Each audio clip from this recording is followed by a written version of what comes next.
जुनैद जमशेद ने जैसी शोहरत पाई म्यूजिक में, जिंदगी में पाकिस्तान में किसी ने नहीं पाई, और ऐसा हसीन मैंने जिंदगी में कोई गुलकार नहीं देखा। 97 में एक नौजवान उसको मेरे पास लेकर आया और मैंने थोड़ी सी बात की तो उसकी ऐसे आंखें फट गईं। पर मुझसे कहने लगा, मेरा एक सवाल है। का क्या? का एक पाकिस्तानी नौजवान जिस ग्लैमर को ख्वाबों में देखता है, वो मुझे फिजिकली हासिल है, लेकिन मेरे यहाँ अंधेरा है, ये जगह मेरी खाली है।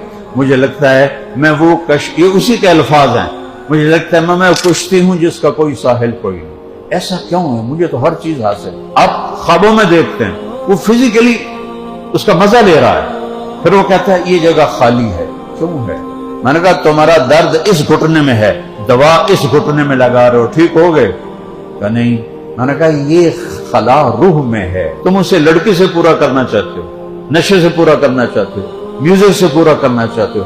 रूह इन चीजों को नहीं जानती, रूह सिर्फ दो हस्तियों को जानती है, एक अल्लाह और एक उसका रसूल।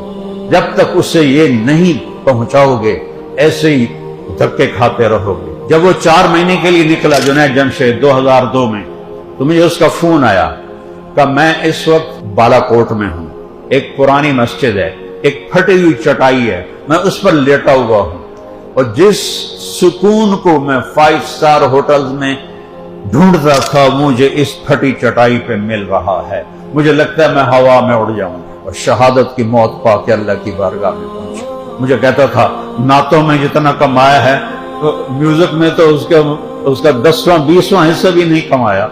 अल्लाह ने रिस्क भी दिया, हलाल